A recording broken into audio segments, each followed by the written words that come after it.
Hey everyone, if you've ever found yourself with a simple meal like these braised white beans and thought that they're missing something, then you're probably right. What they're missing is a topping, something herby, crunchy, salty, tangy, and I've got plenty of options for you today. Working in restaurants, we'd always put a lot of effort into how we finish a dish and not just the main dish itself. So today I've got for you 5 flavor combinations that you can use to completely transform a simple dish like pasta, a stew, or a soup. Okay, so I've made some very simple but flavorsome stewed white beans. I simply fried off some onion with a couple of bay leaves. I then added in rosemary, garlic, and oregano, fried that off for another minute or so.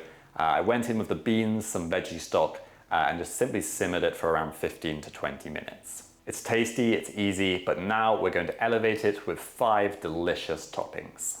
This bright and herby chimichurri is going to instantly wake up these creamy white beans, and then we've got the grilled spring onions and the toasted hazelnuts to add plenty of extra texture and flavor, making this a dish that you'd order in a restaurant. So let's get into it. So I'm actually going to start this chimichurri in a pestle and mortar, and we're going in with 1 garlic clove, which we're going to crush into a paste. You could do this with a knife if you wanted to, but it's just really quick in a pestle and mortar. Add a small pinch of salt.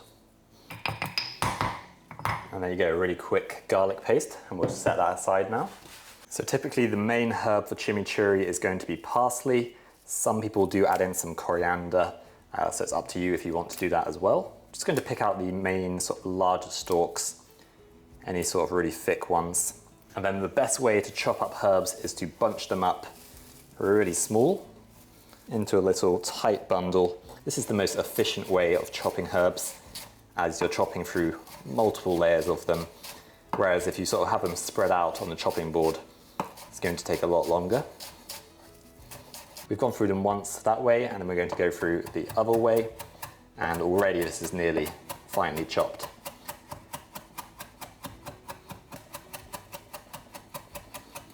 And then your parsley can go straight in with that garlic paste into your pestle and mortar. So next we'll go in with some dried oregano, about a teaspoon. A touch of chili, you can use fresh. I've got this jarred chili, or you can even use some chili flakes. I'm only using a little as I have a fairly low chili tolerance. And then for acidity, we're using red wine vinegar. You could also use some sherry vinegar, that's quite nice. Or you can do a mix of red wine vinegar and lemon juice. A good grating of black pepper. I like to go quite heavy with black pepper. And then of course we're going to go in with some olive oil, a good amount of olive oil. And then all you have to do is give it a good mix. Make sure that garlic is distributed through. You could do this with a food processor, but personally I like to do it by hand and just sort of slow down and enjoy the cooking. I also find a food processor sort of doesn't really cut the herbs, it more bruises them, whereas chopping them keeps them really nice and fresh. So there you go, there is your chimichurri. Make sure to give it a taste for seasoning. And that is ready for our beans. This chimichurri will last at least for 4 days in the fridge, especially if you have a good amount of olive oil and vinegar in there. I've got some lovely spring onions here. They are a little bit scraggly, so I'm just going to trim off the scraggly bits.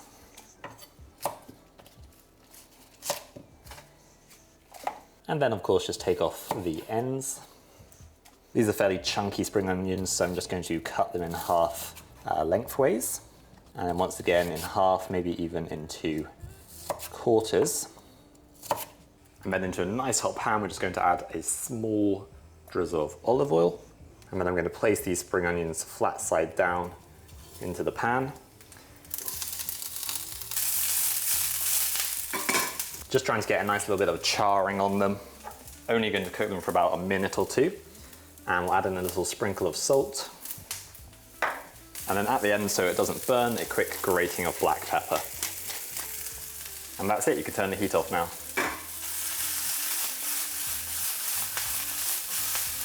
And there you've got some beautifully charred spring onions ready for those beans. And then for some extra crunch on this dish, I'm just going to chop up some roasted hazelnuts. These are going to go so well with those charred spring onions, and then the bright and fresh chimichurri. Just add a nice sort of savory, nutty note. Spoon in some of those beautiful, creamy white beans. Then a nice drizzle of that tangy chimichurri. Beautiful. A few of those charred spring onions. And then finally, your toasted hazelnuts for some extra crunch. And there you go, that is the first way of elevating your simple braised white beans.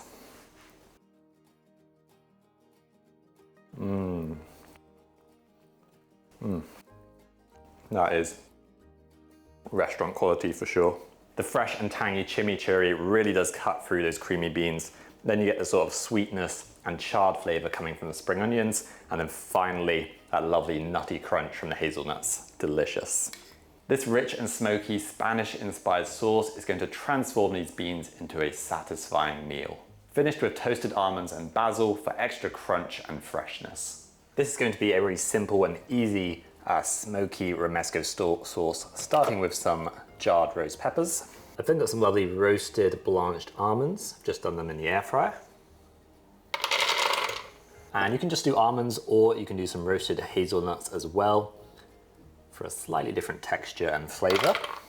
And we've got smoky flavor coming from those roast peppers, but we're also going to add in some smoked paprika. This is sweet smoked paprika. You can use spicy if you want to. We've then got 2 fairly small garlic cloves. I quite like adding some sun-dried tomatoes to this, but I don't have any. So I'm just going to add some tomato puree, about 1 teaspoon. Ideally you want sherry vinegar, or in my case, I'm going to use some red wine vinegar. Nice bit of acidity and fruitiness. Then a good amount of extra virgin olive oil, so that it blends up into a really nice sauce. You can choose how thick it is just by adjusting the amount of olive oil that you add. Good pinch of sea salt, and then some freshly ground black pepper. And that's it. We're going to blend this until smooth, but still with a slight bit of texture, ready to go on those beans. And there you go, a beautiful, vibrant orange color, and you still got some texture in there from the nuts. Really, really delicious.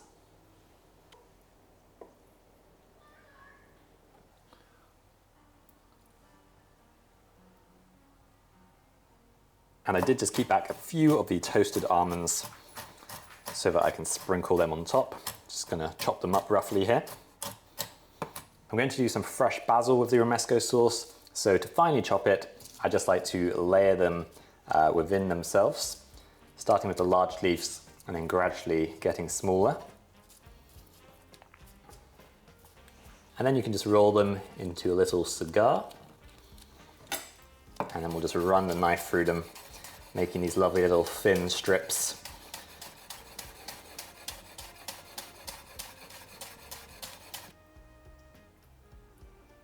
For these beans, I'm going to do a nice dollop of that smoky and nutty Romesco sauce straight in the middle. I'm definitely going to be using this for a pasta sauce later in the week. Then a few of those toasted almonds sprinkled around, and the fresh basil. And there you have smoky Romesco sauce with crunchy toasted almonds and some finely chopped basil.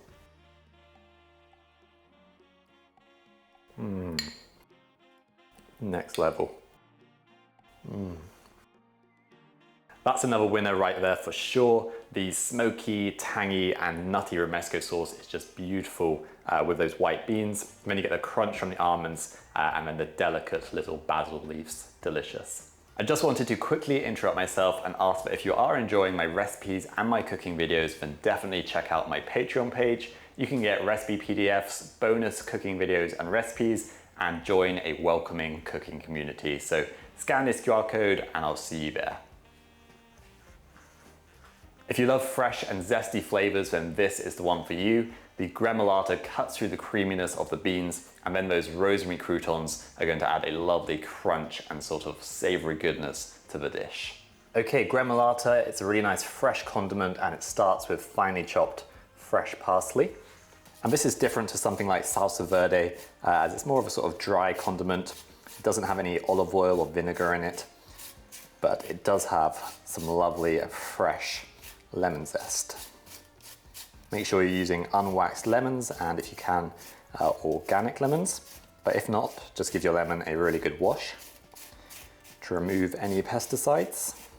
And when I say wash, just sort of rinse it under cold water for a good 30 seconds to a minute. You can't beat the smell of freshly zested lemon. So good. And then keep your zester out, as we're going to zest in 1 garlic clove, or 2 if you like it really garlicky. Zesting it makes it quite sort of strong and pungent. You could also finely chop it if you don't have a zester. And you could turn this into pan grattata by simply adding some breadcrumbs.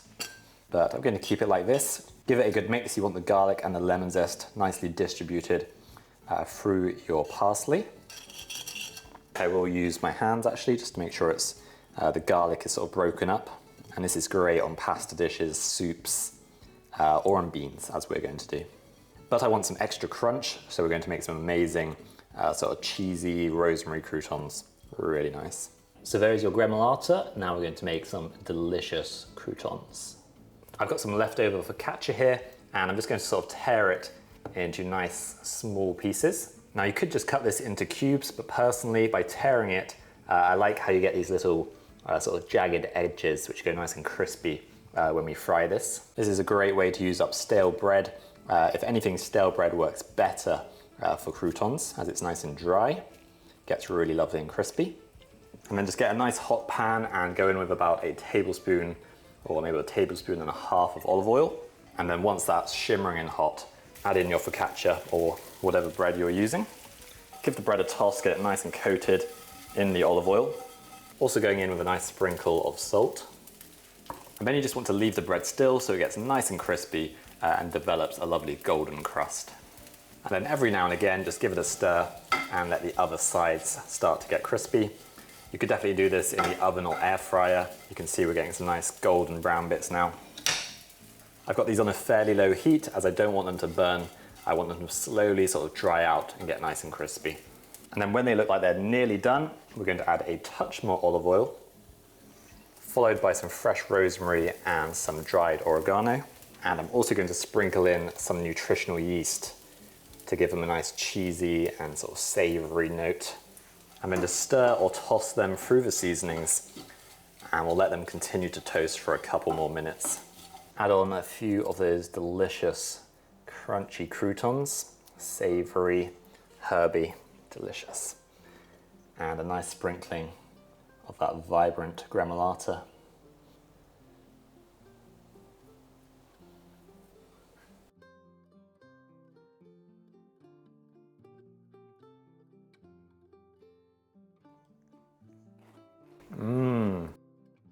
Yes, that's good.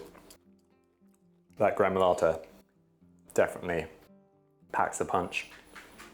Oh, hello, Poppy. Poppy just ran by. Wow. Not much to say here, really. You can't go wrong with crunchy focaccia croutons with nutritional yeast for that cheesiness, and then that beautiful, fresh and zesty gremolata. Definitely give this one a go. You can, of course, mix and match these different crunchy toppings and sauces. For example, the gremolata with the Romesco sauce could be a really delicious combination.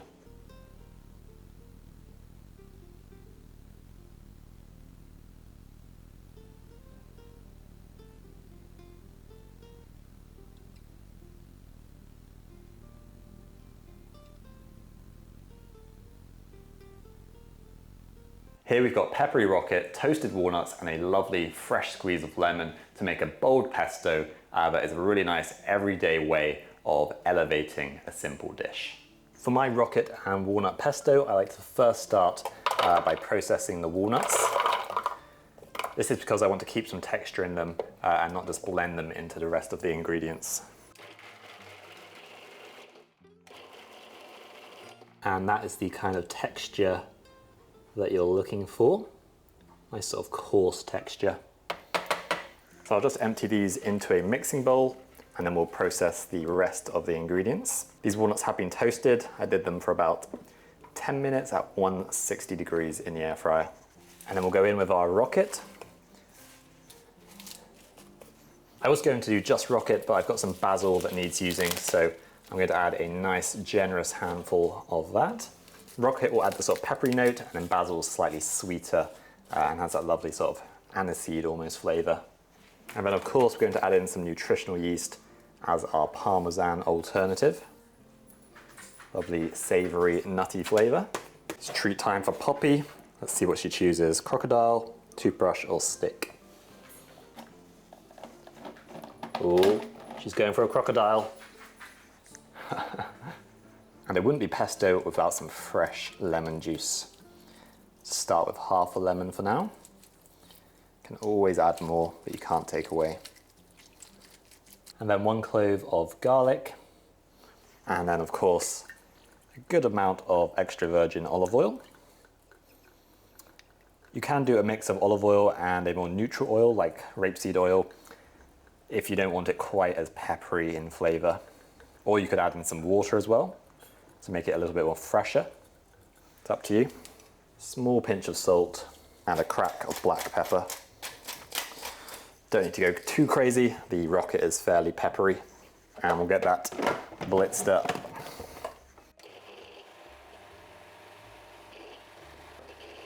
You want to make it slightly runnier than you might think, as the walnuts will absorb some of that moisture. And then we'll simply fold through that beautiful herby oil into the walnuts. And this is going to have such a lovely texture as we have separately processed the walnuts. And now all we need to do is adjust the seasoning.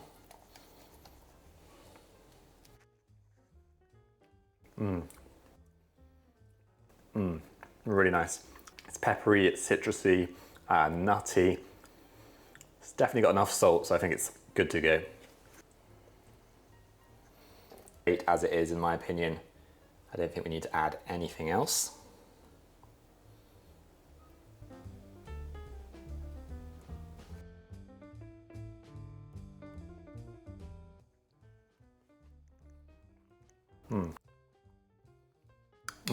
Super tasty. You can't really go wrong with pesto and beans. Delicious. This is a really lovely sort of earthy and bold pesto, earthy goodness pesto I should say. But if you want it slightly less sort of earthy, you could use more basil instead of the rocket, but I do think it adds a really nice peppery flavour. A nice thing to do would be to fold the Romesco sauce through the beans and then have a dollop of this pesto on top. That could be really good. Enjoy. Creamy, savoury and packed with umami flavour, this silky white miso dressing really does transform these white beans, and then you've got a lovely crunch from the sesame seeds and those roasted onions. I would usually use shallots for these crispy onions, but today I've just got this one lonely red onion. I'm going to cut it into onion rings. Just about maybe half a centimetre thick, roughly. And if you get to this bit and you feel a bit uncomfortable, you can always cut it in half and then just do sort of half moons. Or you can do half moons from the beginning to be, which is slightly safer. And then just get your red onion into a mixing bowl and separate them out into their rings, or half moons, depending on what you've done. And then we'll start by adding some olive oil and just getting them all nicely coated in that. You don't want to add any salt, as that will draw out the moisture and stop them from getting crispy. Instead though, we'll add some corn flour, which is going to help them get lovely and crispy. So just mix that through again. And then into your air fryer without the crisper basket, and then just spread them out evenly to help them get crispy. And they're going to go in at 180. I'll probably turn them every 3 to 4 minutes until they're golden and crispy. Once your onions are a deep sort of brown color, like these ones, particularly so as these are red onions, they are good to go. Really nice and crispy. You do want to keep an eye on them in the last few minutes or so, as they will suddenly go from brown and crispy to burnt, which you do not want. And then you can just finish them with a pinch of salt. For the ginger and miso dressing, we'll of course start with some miso. I'm going to use some white miso. It's nice and light. Not quite so heavy and rich like red or brown miso. Just going to start by adding a little touch of boiling water, and just giving it a good whisk. This is to ensure that we have a nice sort of smooth dressing without loads of clumps of miso in it. For the acidity, I'm going to add some rice wine vinegar, but you could add some lime juice if you wanted. Also going to add some mirin. This adds a really nice sweetness, just about a teaspoon. Toasted sesame oil for that lovely nutty flavor. And then a touch of light soy sauce for a nice sort of rich umami goodness. And then of course the ginger, I'm going to zest in to get it nice and fine. And then just get that all nice and combined, whisked together. Smells delicious. I can smell that toasted sesame and that fresh and pungent ginger. I think it needs a little bit more sweetness. I'm going to bring out the big guns and add a touch of maple syrup.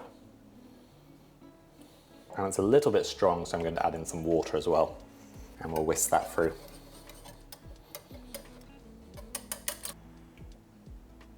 Start with a drizzle of that umami miso dressing. It's going to be beautiful with those creamy white beans. And then a generous handful of your crispy onions. Let's go for a few more. Delicious. And I think this needs just a touch of green, so I'm going to add some fresh coriander or cilantro. Sorry to the coriander haters out there. Some chives could be nice as an alternative. And there you have your umami ginger miso dressing with crunchy onions and then some fresh coriander to finish them off.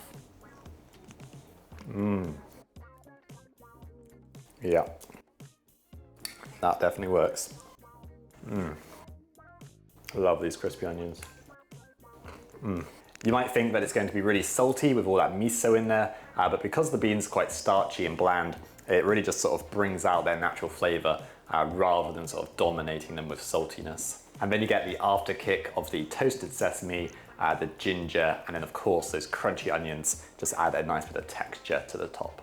A really nice alternative way to jazz up your beans. Thank you so much for watching. For some more plant-based cooking goodness, check out this video.